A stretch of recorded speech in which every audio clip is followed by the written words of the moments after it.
county selection is one of the most important things that you can do wrong and that you can do right. If you do that area selection right, then you are already in a market where you can get deals and where you can also sell them. Spend the most time you can in recruiting the right person.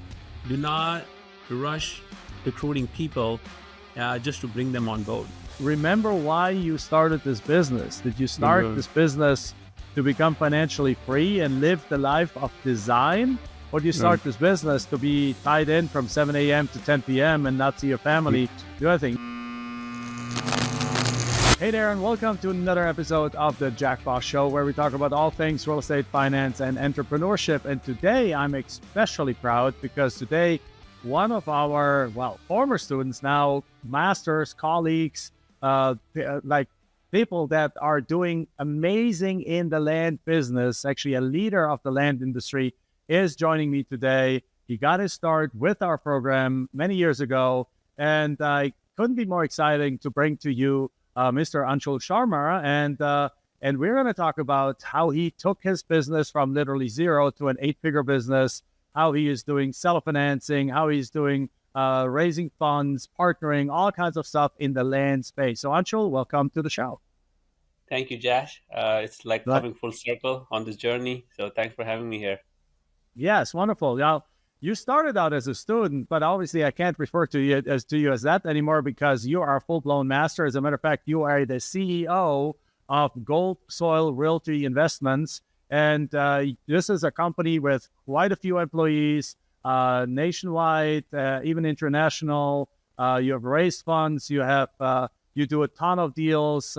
You have become really a master investor and a master, really entrepreneur and CEO. So tell us about the journey a little bit to get started. Yes, absolutely. And as you mentioned, it all started with that program, right? Going back in 2017. Real estate was a very foreign concept to me in many shape or form, leave alone land. And so, it just started with the intention of doing something. Of course, the program and mentorship was absolutely great, got me kickstarted, me and my wife both. And then, we did great deals the first year. And then ever since, we just kind of kept growing, in terms of number of deals we have done. And, a lot of people ask me, hey, what are you doing different? What's going on? And I do not have very different answer. I'm still doing the kinds of deal I was doing in 2017, but I'm doing on a bigger scale with a team around me. And the business has grown really good, really fast. So, yeah. Yeah.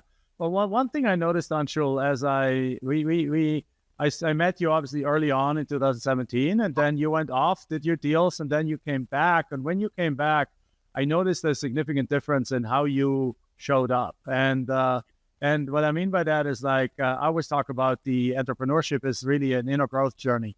And Michelle talks about that a lot, but it's an inner growth journey. So you went through a lot of growth. Now you have a good education. You went through some top colleges and everything, but that still doesn't mean that you know how to run a large company. But when you came back, when you came back into our lives, when you attended one of our live events and so on, it was clear that you had gone through tremendous amount of leadership training, through a tremendous amount of evolution, and you came back as a CEO, not just a land flipper. Now, what's the difference between a CEO and a land flipper? A land flipper is still trying to flip a deal. Doesn't matter, small deal, big deal, they're still in that deal, right? And they are as good as that deal exists, because they are either buying the property, they're doing comps, they're putting it on the market, they're selling. They are still in the process of closing the deal, the day-to-day process.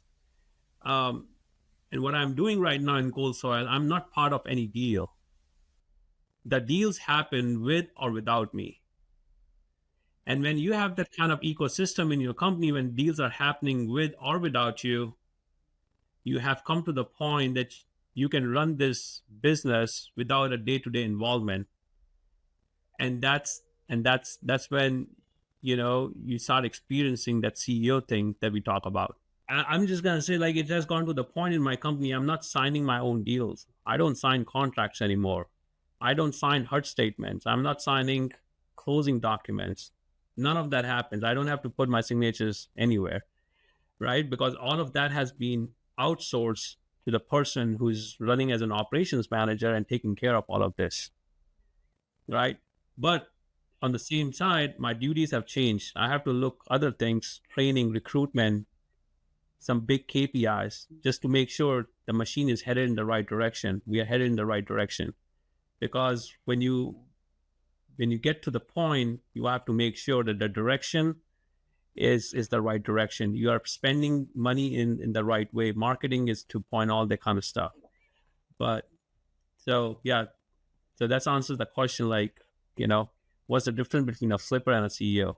Yeah, absolutely, and that's that you highlighted it great, because a flipper is basically just that is involved in every aspect of their business. The CEO put in the infrastructure, the different pieces, the different authorizations, the different trainings, the different business processes that that other people or systems can do the work, and you make sure that all the machines work all together and nicely, like a well-oiled machine, and the business is going in the right direction. You measure more like days on market and like different kind of things. How fast does the money come back? How fast? What's our churn rate? Are we cash positive? Are we what kind of the things do you measure on a daily basis or weekly basis? Yeah, so on a daily basis, my eyes are on how many leads did we brought into the business, because a business without leads is a dying business. So one of the major things, a very simple thing on a daily basis that I measure is how many leads came into our system.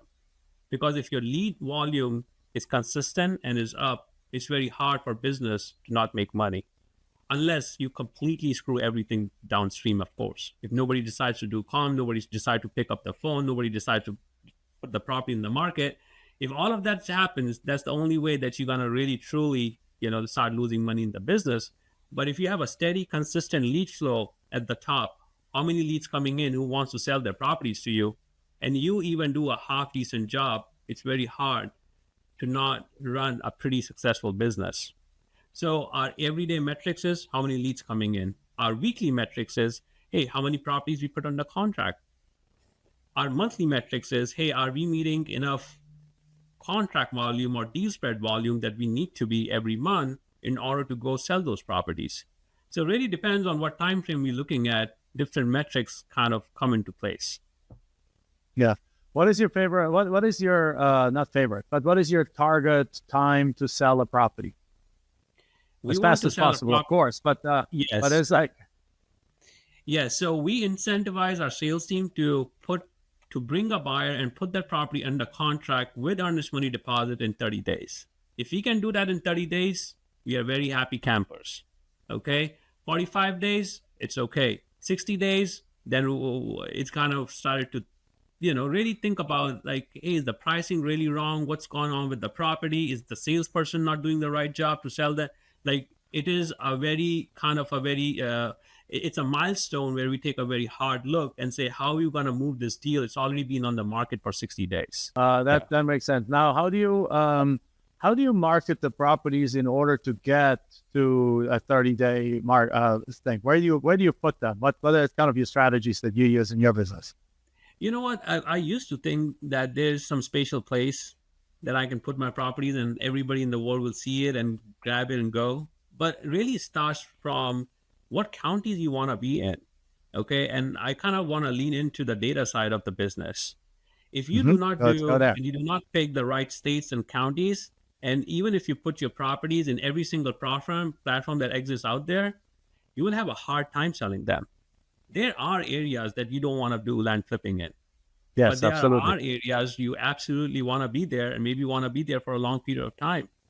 And as long as you do a wise job in spending time and picking the counties right, by looking at the data, every job downstream becomes relatively easy. You don't have to have a magic wand around marketing or sales team, as long as you are in the right places, and marketing and sales becomes an easier job. And that properties naturally tends to sell in those areas for 30 days. So you don't have to push super hard on marketing and put them in like 14 platforms not to see it sell. So I would say That's a start great with answer, because that goes yeah. along whenever we do what we call our master classes. A thing we always focus on, like, county selection is one of the most important things that you can Yes. do wrong and that you can do right. If you do that Yes. area selection right, then you are already in a market where you can get deals and where you can also sell them. Many Yes. people do that wrong and end up either in areas where it's extremely hard to get deals, or where you can get plenty of deals, but it's extremely hard to sell those properties. Yes, and you both combinations. One, is bad. You want to be in places where it's relatively easier to get deals, and it is. And when you do get one under contract, it doesn't take you a whole lot to sell it. So Yeah, exactly right. Good, but you do put it on platforms like MLS and like yes, land.com and all the typical kind of things that we've always talked about, right? absolutely, we do that, but we also proactively reach out to our buyer base. So over a period Right. of time, we have been in market for like 7-8 years now. We have thousands of warmed up leads that have knocked on our door over the last 8 years who want to buy land from us. We all have them in a database, and we spin campaigns based on what county and what state they live in, or they inquire about a property.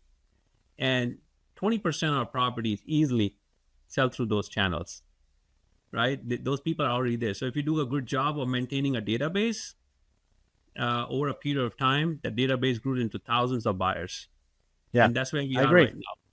Yeah, I'm Yeah. glad. I'm glad to hear that you're doing everything that I've always been preaching, and that's Yeah. and you're doing it at an absolutely professional, beautiful, high level. Now, one thing that I think before we went live, you talked about that you have been doing increasingly, and that's been very successful for you, is seller financing. Let's talk about that a little bit. Why do you do seller financing? How do you typically structure deals? What's the benefits of it, and so on? I mean, seller financing is a beautiful model, regardless, I whatever. agree. I agree. Yeah, right. And whatever angle you want to look at it. One, obviously you are taking the property from the hands of somebody who absolutely have no necessity to keep it. It's been a burden. But on the other side, if you look at these 30,000, 40,000, 50,000, 60,000 parcels who are sitting outside the city, they are unrestricted parcels, and they really do not meet the criteria of any regulated financial institution. Like, banks don't want to look at it. You might not be putting a structure on the property on day one. There is no structure, there is no cash flow. And there are thousands of buyers and the thousands of properties sitting out there. Buyers might not have money out of pocket, and they just want to put a certain down, and they want to pay a period over time. And it solves the biggest problem for them of housing. They want to put a mobile home, they put an RV, they want to do a condominium, whatever they want to do with the property, over a period of time. But now they have this piece of parcel which is only 25-30 minutes outside of a metro, and they can commute, they can come back, and it doesn't cost them $250,000 or $500,000 to put the housing together. So and that's where we come in. We provide the financing, they pay over a period of time, and it's all good. It works for them, it works for us, it works for the seller, and we are all happy parties here. Yeah. It's a great, beautiful model that really allows affordability. It allows people that otherwise would not have a chance of owning their piece of land of their dreams.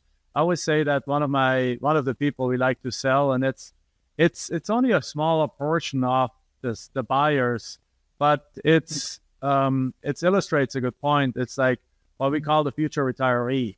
Like, I noticed there's a statistic that 70% of all Americans over the age of 50 don't have enough money saved up to even survive any kind of major emergency, like a broken down car that needs a $5,000 new engine, a medical bill of $5,000 or $10,000, or things like that. So this is really sad. But Yes. if those people retire, first of all, most of them are realizing that they can't retire, because how are they going to retire? They're going to get $1,600 in Social Security, and they live in a city where rent is $1,600 for their apartment. So there's nothing left. If they're married, they can live off their spouse's $1,500, $1,600, but that's about it, and that's barely enough to survive. If they're not married, they're basically broke. So what a lot of them do is they look for land that allows for a mobile home that they can pay in monthly payments. And if they go to their local bank and that land is 20 minutes outside of town, they're going to get laughed out of the door, because the bank, there's no infrastructure. They don't have the credit, they don't have the right age, they don't have the right job. They simply won't get a loan. And if they're lucky to get a loan, they have to put down 50% with a bank. Now, and what is a typical structure that you offer on your seller financing deals?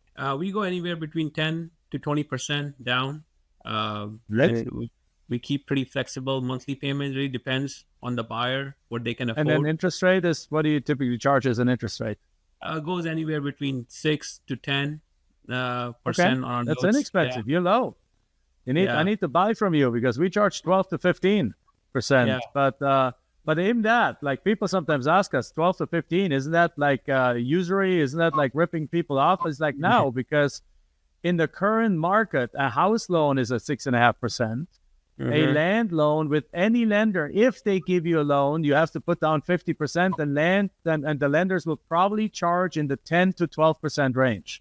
So if you are allowing in there, obviously there's, that, but the audience, just to make clear to the audience, is like in finance speak, the lower you put down, the higher the risk for the lender. Because if you put the dollar down, how much pain do you have to just walk away from the loan? There's no pain. Right. If you put if you put $1,000 down, you have some more pain. If you put $10,000 down on a $20,000 purchase price, you're not going to walk away from there. So the lower the down payment that you allow, that we allow, the higher the risk for us, and the higher the risk, the higher the interest rate we should be charging. So if a bank has a very little risk and they ask for a 50% down payment and they still charge a 10 or 12% interest rate, then if we charge only a 10% down payment, or we allow buyers to buy this property with only a 10 or 20% down payment, and we do the same thing, then we are charging a 12 to 15% is very, very, very normal in the industry. So you're actually doing a great deal there. You're giving the people a great deal. Yep. And then you said it kind of depends on how much down payment they can do, because we are a for-profit company. It's only so much risk we can take with financing all these properties. So it really depends what's the down payment, and that kind of decide the interest rate. No, absolutely. So so what's the typical price point of a property that you sell right now? We are averaging gross profit around 25 to 30%. 25 to $30,000. So when it's all said and done, between 25 to 30,000 on an average. But the price point, now what's the market value of the properties that you typically sell? What are these? They're obviously not $10,000 properties, because otherwise you wouldn't be able to make 25 to 30. Are they like in the $50,000 range, and $100,000 range, $200,000 range? Yeah, some properties are in $15,000 to $20,000 market value. And we keep them as good candidates for seller financing. People need financing on some of those. But then we are also selling $150,000, $250,000. Our sweet spot is anywhere between $20,000 market value to $150,000 in market value. And the reason we choose that, because it doesn't take much time to move that inventory. We are huge on a cash conversion cycle. So because we pour so much money into marketing, we want to see those dollars come back relatively quickly. So higher we go on these market values, takes longer time to sell, and it just takes longer time for our cash to come back in so we can reinvest. So we are very sensitive to what kind of properties, kind of properties, and what type of properties, and what market value these properties carry. Well, what's your budget right now for marketing? We spend about $15,000 to $20,000 a month. 15 to 20,000. Yeah, just guys, I wanted you to mention that, because we have a lot of listeners here that obviously have been in our environment of land flipping, and I wanted to show you, like, obviously though, Anshul, you didn't start with $15,000 to $20,000 a month in marketing costs, right? In marketing, and you started as having a full-time job at one of the IT consultancies, right? Coming from India, and on an H-1B visa, and now and you started like on the side, just like I did. I did the same thing. Started with H-1B, one of the IT consultancy companies, and we have the very similar kind of entry into this business. And you just started with what you had left over at the end of the month, kind of like with your budget on the side. Yeah, pretty much. Yeah, it was probably at $2,000, $3,000, I remember. spending at that time in letters, and then wait for the entire month to kind of see the calls come in and offers go out and that kind of swing. Yeah, and 15 to 20,000 is really on our acquisition side, what we spend on skip tracing and spending on some of these tools and maybe letters. I think we go beyond 20,000, but 15 to 20,000 is pretty standard what we're spending on marketing on the acquisition side. Yeah. I call it like a tri-legged stool, if you will. We have our acquisitions, we have our dispositions, and then we have our transaction team.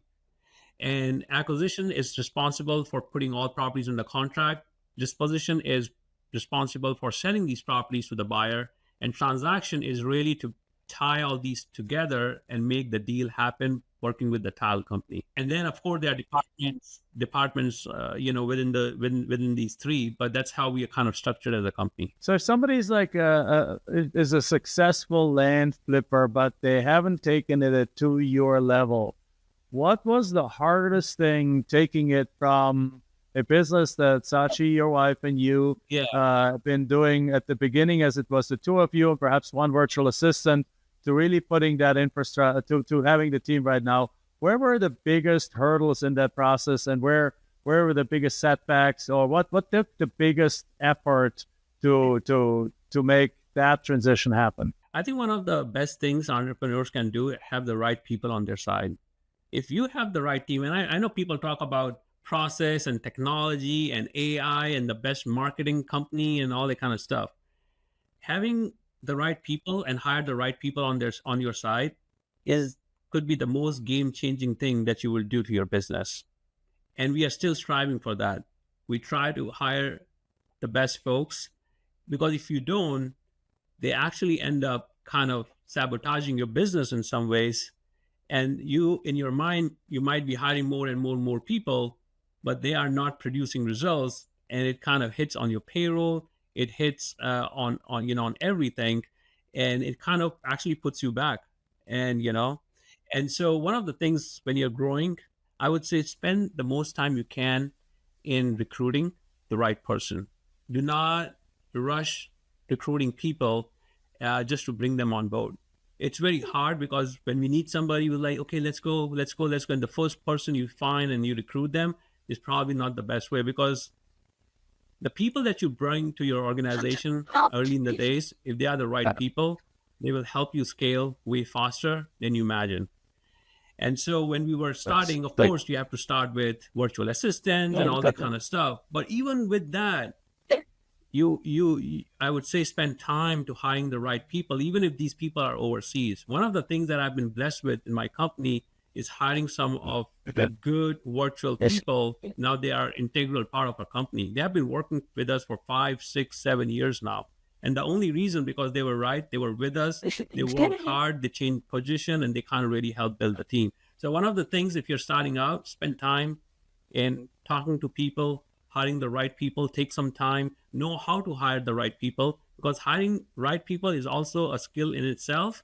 And as an entrepreneur, if that's one skill that you learn, is like how to hire the right people. That will take you places. I couldn't agree more. And that's a lesson that took us many, many years to learn too, that we did exactly what you said.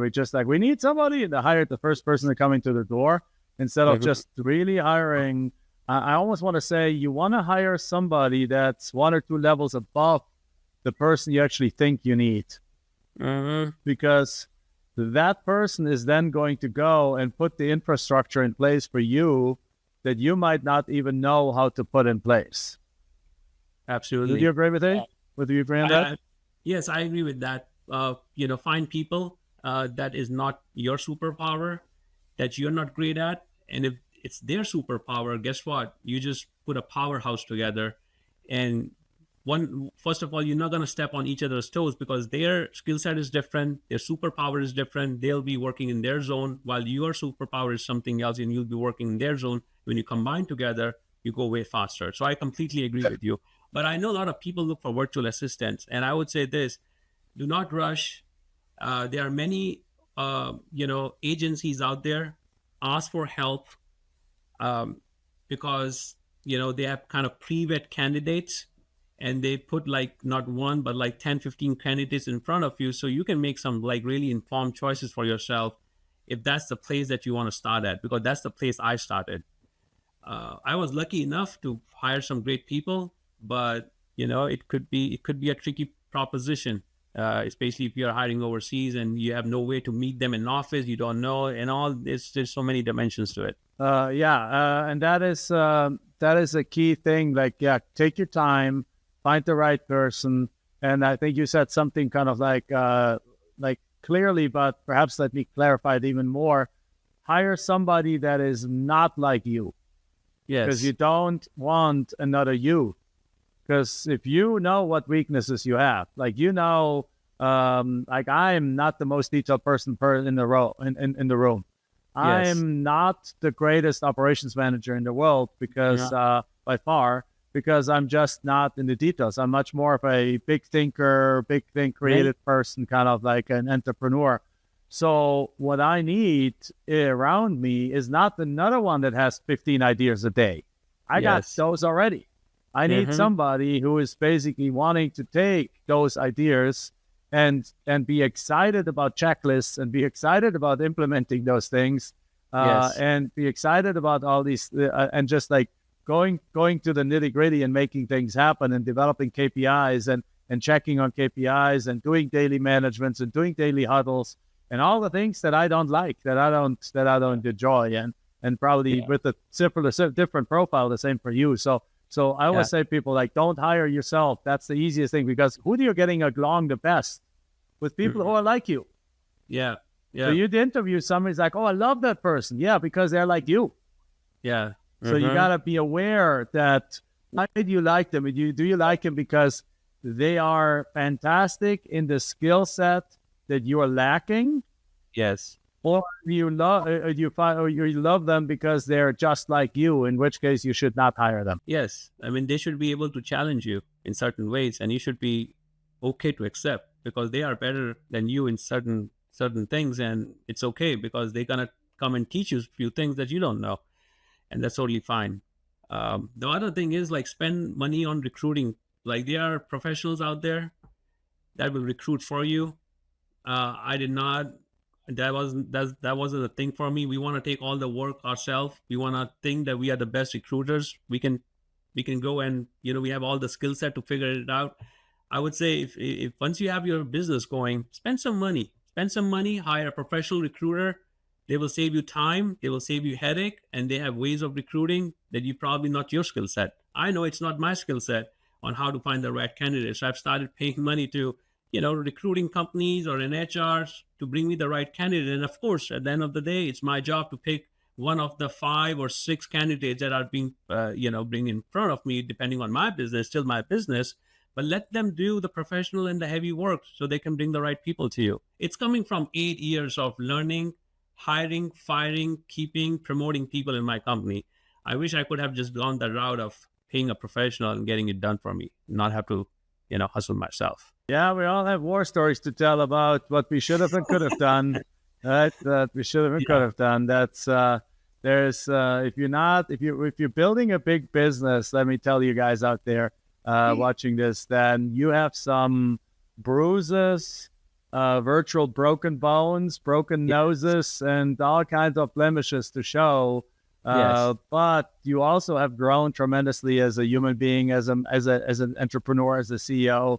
And obviously, that's what I saw when you re-entered kind of our life a few years ago. And I was like, wow, he's gone through this tremendous transformation and went from somebody that did land deals to now being the true CEO of a fast-growing company that's doing 8 figures in business this year and is continuing to grow nationwide, employing people in the United States, like a true addition, beautiful, wonderful addition to the United States. And yeah, you provide jobs here. You provide livelihood to people. You help people into the dream of American ownership, of their American dream.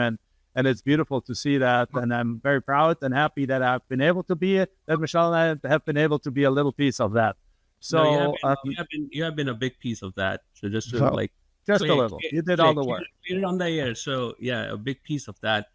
And talking about recruitment, I'm really actively hiring for an executive assistant to come and work with me. And the idea is to kind of have that executive assistant to kind of work with me for a couple of months to put them in a more strategic operations role and all that kind of stuff. But this is another thing that I want to give to the business owners. Guys, do not do tactical stuff. Like, it's not worth your time. Anything that could be handed over to somebody else, at $15, $20, $25 per hour, when you're worth $100 or $300 or $500 per hour, you should not be touching that stuff at all. It might look tempting, hey, I can do this, but you should not be doing, because one, it gives you some mental space, mental bandwidth, so you can relax. If you have nothing to do, that's great. Just go relax, have a nap. It's okay to have a nap, okay? And let somebody else do all this tactical stuff, because you as an entrepreneur, as visionary, you are the best when you are thinkers, right? You need some mental space anyways. So Yeah. anyways, since we are on the topic I love naps, and I couldn't agree with you more. It took me a long time. It took me a long time to realize that it's okay to take a nap. It's Yes. fine. Until that one point when we were virtual for almost 10 years now. We became virtual in 2016, but before we had this big office space. And when we moved in that office, there was already cubicles and offices and stuff was already there, or office furniture. We just literally bought our laptops and moved in. And but there was a couch in the big office. I was like, that couch is my couch. That's my nap couch. And then we moved to a different office, and there was no more space for the couch, so I bought a couch, and everyone would make fun of me. It's like, guys, you don't know. I need my power nap, and this 20-minute nap is literally like, people laugh at me. Like our producer Patrick, who produces this videos here in our podcast, he laughs at me because sometimes we get together and we record reels and things like that. And then it's like, after like 25 reels, I'm a little tired, and it's like, so Patrick, set up over there, and in the 10 minutes he takes to set up somewhere else for a different kind of background and so on, I take an 8-minute nap, and he's like, how can you sleep that quickly? But it's wonderful, and I don't feel bad about it anymore. It's important to take a nap. It's important. It's so funny because I'm in a space where there are other offices, and some of people who work in those offices, they are literally envy of this big couch that I have in my small room. And there's like, you have a couch. I was like, I gotta take nap, and I gotta take nap. That's right. So that's right. I got low blood pressure anyway, so sometimes my blood pressure just goes like down. It's like, okay, I guess I've enough. I gotta lay down. So I just go around here. I have a couch here, or a chair, a nice, very comfortable chair in my office. I've worked from home anyway, so I got couches all over the house. So I just go and lay it down on one of those. But let's not talk about naps too much. But it's a good point. Because remember one thing, it's your business. And remember why you started this business. Did you start this business to become financially free and live the life of design? Or do you start this business to be tied in from 7 a.m. to 10 p.m. and not see your family do anything? No. So you created this business to create financial freedom, absolutely, financial abundance and financial peace of mind, but and cash flow. But you also create this business so you can enjoy life more. And if naps is something makes you enjoy life more and makes you more productive and makes you a happier person, then that's important. Go do it. Well, one thing I would say that, the journey from being a flipper to a CEO, there's a phase here where you are in a slog mode, okay? And you have to push far, and you have to push hard and far enough so you can completely transition yourself from a flipper and CEO. It's not a flip of a switch. There are days when I do duties which are not CEO. You're like, why in the world he would ever do this? Okay. But okay, that's okay. I have to do that until I find a person or delegate it to somebody who can do it for me. Right. So there is no flip of a switch that you wake up one morning and say, I'm the CEO and everything is behind or, beneath me, and I don't have to touch these things. Right. But it's more of a transition. And there are days where there were times where I'm 10% CEO and 90% everything else. But now I have to transition to where I am 70%, 80% CEO, but 20% I still get caught into things that I should not be doing, but I'm actively pursuing to see if I can hire somebody, I can delegate, maybe delete it completely from my life, and I don't have to do it anymore. So I just want to throw that out there, that your intention should be to become a CEO, but have the patience to slog through those phases while you're building this infrastructure, that that slowly and eventually you will come out of this everyday grind thing, and you will do things which are more strategic for the business. I just want to throw it out there. um, People should not think that it just happens overnight, because it will not. There is a time where you have to intentionally think about it, put process, system, people, delete, delegate, all of that to come through on the other side while business runs without you. Yeah, even more, I think I like to go, like, usually do that every 90 days and free myself from the slog again, because it creeps back in. There's a natural tendency, because you have created this business from scratch. You know every single thing that needs to be done in this business probably better than most people, or you think you know it better than most people. It's at this point, probably there's many people in my company that know things better than I do, but still, at the end of the day, there's still a scope creep, almost like, that comes into your life of like what you take on personally. At least I find that. So every 90 days, I realized I'm again doing things that I shouldn't be doing. I again making decisions that I shouldn't be making. I again spending a certain time in meetings that I shouldn't be in. So then it's like, okay, it's happened again, and it's ever different. It's not the same thing. Is as you grow, there's new things that happen that you get sucked back in. But then when you get, it's okay to be sucked back in, as you said, because if you're the only one that knows how to probably put that system in place, then you need to be that person putting the system in place. But then once it's in place, it's very dangerous to stay in there, because now you get sucked into everything again. Instead, now that's like, okay, now train the other person, get out, create a report, and free yourself. But it's not a clear path. It's like, it's almost like a harmonica. It's just like it comes in and it goes out. It comes in and it goes out, and it's like you push and pull, and that's the most normal thing in the world too. You got to understand that. Yeah, and once you know what this push and pull looks like, then scaling becomes fun, because when you are in that moment, and you need to grow out of this by either delegate it, hire the right person, put an infrastructure around it, put process around it, and then get out of that and find another problem. Because if you're an entrepreneur, you're always looking some kind of problem to solve. Otherwise, like, okay, what am I doing today? I have no job. I like, well, my job there's no workaround for me to do, right? So it's just one of those things. So anybody who wants to scale, you need to figure out where you're spending most of your time today, right? Yeah. And perfect that thing, solve for that thing. See if you need to delegate. See if you need to find another person. What do you need to do in order to grow yourself out of it?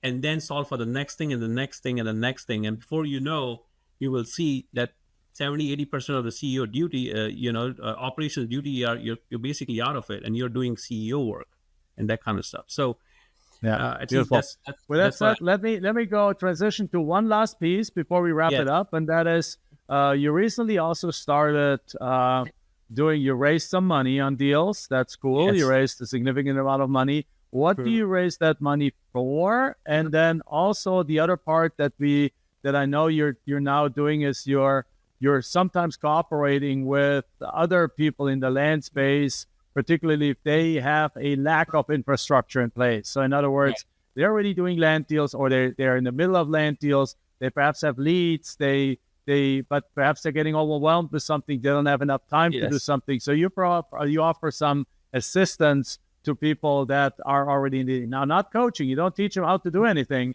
You are that is something we do, but you're basically helping those who are already doing deals or in the middle of deals with kind of specialized assistant to get deals over the hump or so. Can you tell us about that a little bit? So let me answer your first question, which is raising money. So we are in multiple states, and we have amazing deals come through our pipe. And sometimes you have to really get these properties, buy these properties, in a short period of time, because they are amazing deals, and you don't want to lose on those deals. Okay. So in our company, there are two pipes, if you will. One is a wholesale pipe, everything that we would just want to sign the contract, or, we just want to pick an assignment fee. Whatever the case is, it goes through a wholesale pipe. But then we find deals that are absolutely amazing. We pick them at an amazing price. We just want to close them in 30 days. They're perfect, near perfect properties. Maybe there's an opportunity to subdivide, right? And not any kind of major subdivide, just a quick minor subdivide, right? So it could be $100,000 acre parcel. After we subdivide, we can potentially sell it for 200, 300K. We need some capital to kind of take that thing down, and while we are subdividing, and then flip that thing back onto the market and sell it. So basically, this is where some of our investor money goes. Again, there are two pipes: wholesale, where like quick, a little bit of margin, and we move on. But other one is like more strategic, and that's where we need money to kind of take these properties down. So that Makes answers perfect that part of sense. the question. Yeah. The other part is, just from my experience, I have seen that people are excited about the land business. They kind of get started with the land business, but for whatever reason, they're not able to pick the momentum. Either they don't have time, they don't have team, they don't have process. Okay. So we have a plug and play system at this point in time in Gold Soil, right? We have everything, every infrastructure that you can imagine in place. We have people negotiating contracts. We have people underwriting properties, putting them on market, selling them, and closing them. So, the whole program we call it the strategic partner program, where if you have deals that you don't have time, skill set, or capacity to take them down, we are happy to partner. It's a true JV program where we are happy to partner with you. We'll take the work on of negotiating, if that's what you want to do, marketing the property, funding the property, and getting it closed. Okay, so your leads or your deals don't have to go dead just because you don't have time, or you do not have any passion to whatever part of the business you don't have passion for. You can plug and play into our system, and we kind of take it to the finish line. All right. So basically, JV partnership on deals. If they bring either the leads or the qualified leads or the already negotiated deals, and they don't know exactly how to take it from there. That's very cool. That's a good offer. So obviously you have a little bandwidth there, and as you're growing, that's a good idea to combine that.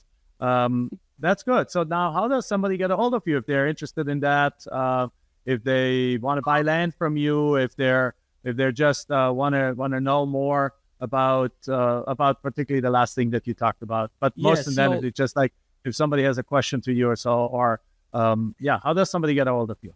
Yeah, again, it's called the Strategic Partner Program, and you can either find me on Facebook. I go by my first and last name, Anshul Sharma, or you can find me on Instagram, The Land Dude, or you can send us an email at partner@goldsoilrealty.com.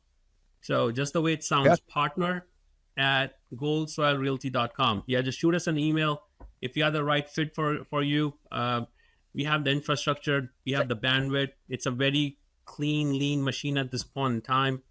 We'll be happy to work together. All right, wonderful. Well, with that said, Anshul, do you have any kind of last words for our audience about land flipping, about your journey, about this? Obviously, you're now in the process of becoming, hopefully, a green card holder in the United States, and then eventually citizen, which is following also what Michelle and I have already done. Well-deserved, and obviously you're absolute plus to this country, and I couldn't be happier to see you here. So any last words that you have for our audience here? I would say, I have learned a ton from, you guys' program, Ultimate Boardroom. I've made some great relationship. I got some great business doing with people in Ultimate Boardroom. And I would say this, if you're thinking of scaling, it's not an overnight thing. Get exposure, or get exposure to other land businesses. Ultimate Boardroom is an amazing place to be at. I feel like if you want to take this thing to the next level. But I would say, just take one day at a time. Try to grow yourself out on what you're doing today. Everything is possible.